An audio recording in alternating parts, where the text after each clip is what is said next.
Orange మూవీతో అసలు భాస్కర్ గారు ఏం చెప్పాలనుకున్నారు? హీరో ఐడియాలజీ ఏంటి?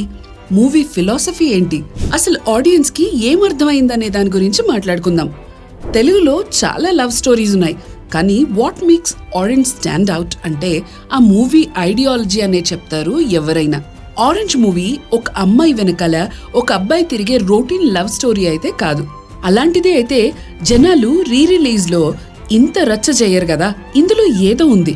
ఆరెంజ్ మూవీలో లవ్ ఒక పీరియడ్ వరకునే బాగుంటుందని నమ్మే అబ్బాయి, ఇంకా లైఫ్ లాంగ్ లవ్ లోనే లైఫ్ ఉంది అని నమ్మే అమ్మాయి లవ్ స్టోరీ.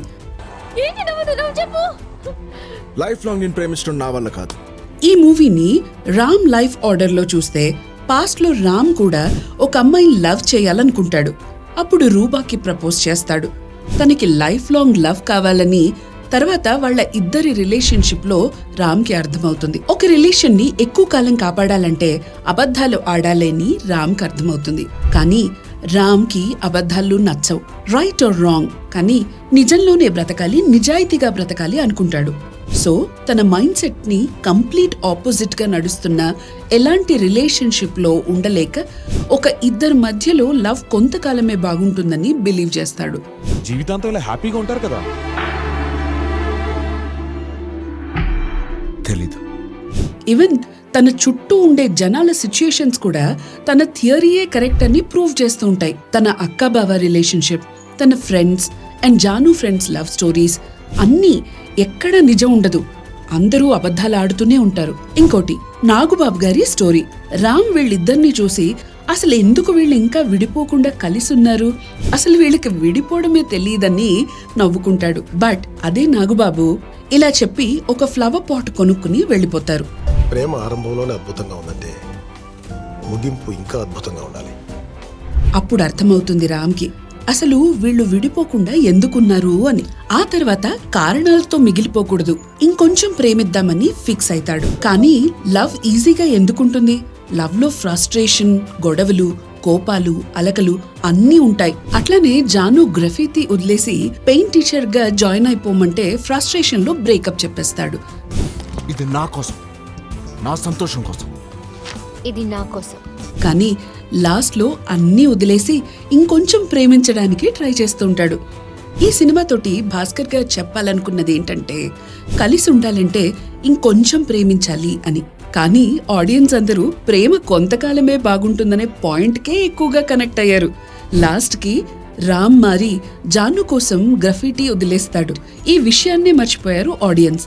లైఫ్ లో అప్పుడప్పుడు మనకి అవసరమైనప్పుడు ఒక స్ట్రేంజర్ మన లైఫ్ లోకి వస్తాడు. అంతా మనకి మనం కరెక్ట్ అనుకుని ఫాలో అయ్యే ఐడియాలజీని క్వశ్చన్ చేసి వెళ్ళిపోతాడు. కుదిరితే మనకొక ధైర్యాన్ని చెప్తాడు.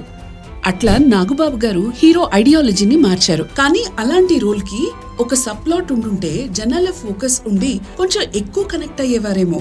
సినిమా ఫ్లాప్ కావడానికి మెయిన్ రీజన్ ఏమై ఉంటుందనుకుంటే ఎవ్వరికి హీరో హీరోయిన్ కలిస్తే బాగుండనే థాట్ ఎప్పుడూ రాదు. ఎందుకంటే సాంగ్స్ తప్ప హీరో హీరోయిన్ మధ్యలో ఒక proper love scenes or emotional scenes ఉండవు. ఇలా మూవీలో చాలా నెగటివ్స్ ఉన్నాయి. అన్ని సినిమాలలో వెతికితే ఏదో ఒకటి దొరుకుతుంది. అలాని ఆ మూవీ బాలేదని కాదు, కానీ RRR కి ముందు రామ్ చరణ్ కెరీర్ లో బెస్ట్ క్యారెక్టర్ అంటే రామ్ అని చెప్పొచ్చు. ఎందుకంటే రామ్ క్యారెక్టర్ కి ఒక ఆర్క్ ఉంటుంది, ఒక డెవలప్మెంట్ ఉంటుంది. స్టార్టింగ్ లవ్ కొంతకాలమే బాగుంటుంది అన్న రామ్ క్లైమాక్స్ లో మారిపోతాడు. ఏం కావాలి? నాకు కావాల్సింది నువ్వు ఇవ్వలేవు. అదే ఏంటి? ఇప్పుడు నన్ను ఏం చేయమంటావు? డైరెక్టర్ భాస్కర్ గారు Bommarillu, most eligible bachelor, orange movies లో లవ్ లో ఎఫర్ట్స్ ఇంపార్టెన్స్ గురించి ఒక పాయింట్ కి అండర్లైన్ లో పెడతారు. మోస్ట్ ఎలిజిబుల్ బ్యాచులర్ మూవీలో ఒక డైలాగ్ ఉంటుంది, ప్రేమించే పద్ధతి నచ్చకపోతే కొత్తగా ప్రేమించాలి. ఒక క్వశ్చన్ రేస్ చేసి దానికి ఆన్సర్ కూడా ఇచ్చారు. లవ్ కొంతకాలమే బాగుంటుందని అనుకున్న వాళ్ళందరికీ ఇంకొంత బాగుండాలంటే లవ్ లో పేషెన్స్, ఎఫర్ట్స్ ఉండాలని చెప్పారు. సముద్రం అంత ప్రేమని చూడాలంటే ఒకే అమ్మాయిని లవ్ చేయాలని చెప్పారు.